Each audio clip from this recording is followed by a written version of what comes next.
Le secrétaire permanent à la communication et aux technologies de l'information du Parti congolais du travail, Parfait Romuel Iloki, a tenu un point de presse le samedi 15 février dernier au siège fédéral du PCT.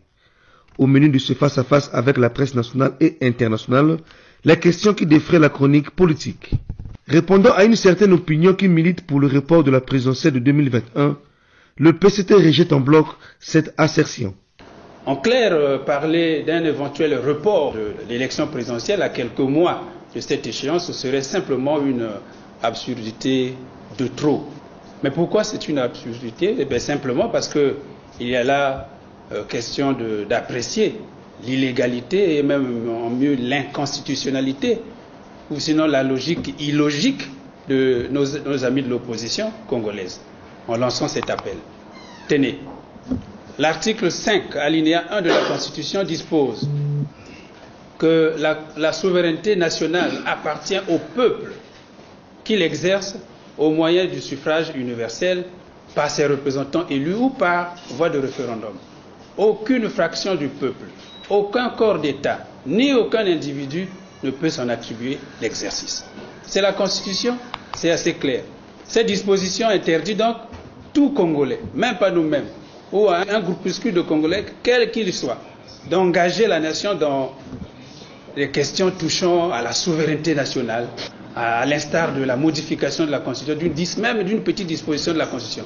Seul le peuple, dans son ensemble, est investi de ce devoir de modifier les règles qu'il s'est lui-même établies.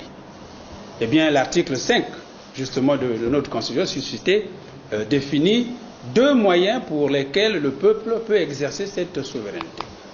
Premièrement, et vous le savez, au moyen du suffrage universel par ses représentants dans les parlementaires. L'article 241, alinéa 3 de la Constitution dispose: lorsque la proposition de révision de Constitution émane d'un membre du Parlement, eh bien, elle est votée par les 3/4 des membres des deux chambres du Parlement réunis en congrès.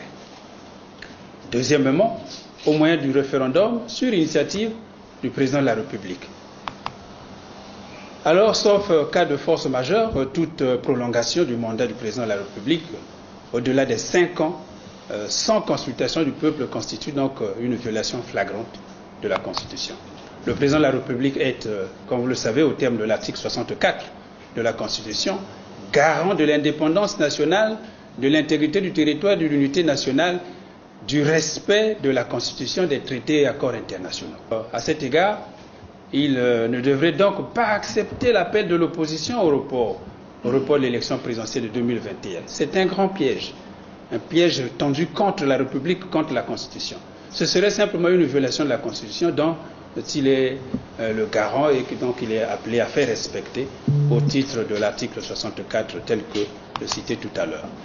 L'article 2 de la même Constitution du 25 octobre 2015 dispose que le principe de la République est gouvernement du peuple, par le peuple et pour le peuple. Cela sous-entend que c'est le peuple en dernier ressort qui décide. Ce n'est pas un groupuscule d'individus fut-il de l'opposition, simplement peut-être éclairé pour des besoins individuels qui commencent à grignoter une constitution qui n'a que 4 ans d'âge. Un enfant de 4 ans venait à peine de commencer de marcher et qu'il faut le laisser s'affirmer et avancer. Alors l'appel de l'opposition a repoussé les élections présidentielles au-delà de 2021 et donc au-delà de 5 ans est totalement inconstitutionnel, c'est-à-dire contraire à l'article 65 de la Constitution qui dispose que le président de la République est élu pour un mandat de 5 ans, renouvelable 2 fois.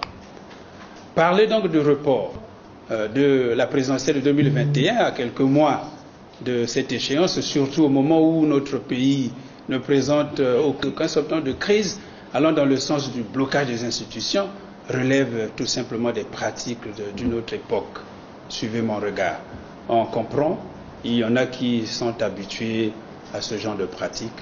Mais le PCT, grand parti de masse, parti de gouvernement, parti républicain, ne peut pas être comptable de ce type de forfaiture.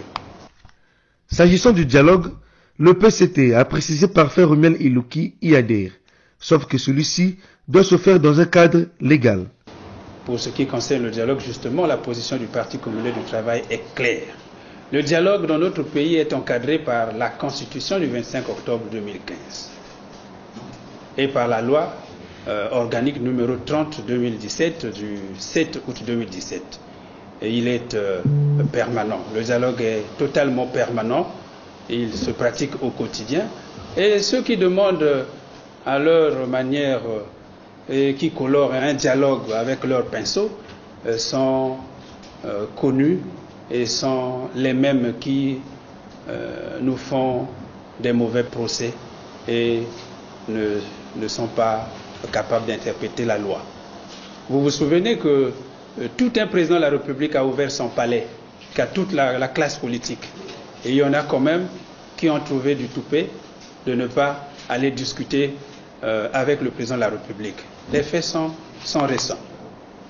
Peut-être faut-il que nous rappelions quelques dispositions prévues dans la Constitution, dans son article 228, et inviter nos amis de l'opposition à mieux disséquer, intérioriser les vertus ou sinon le contenu du Conseil national du dialogue, qui, comme vous le savez aussi, est en train de discuter avec toutes les entités du pays afin de continuer à dialoguer. Nous les avons reçus ici, le secrétaire général, le camarade Pierre Moussa, les a reçus autour de nous ici et nous avons travaillé et nous pensons que le dialogue ne peut pas sortir de ce cadre. D'ailleurs, dans son discours sur l'état de la nation devant le Parlement réuni en congrès le 17 décembre dernier, le président de la République, son Excellence Denis Sassou Nguesso, a été clair sur la question. Il disait d'ailleurs, il faut bien le citer, que la paix, nous l'avons dit d'entrée de jeu, se nourrit à la sève du dialogue. Et ce dialogue dans notre pays, nous le voulons, c'est le président qui le dit, nous le voulons permanent.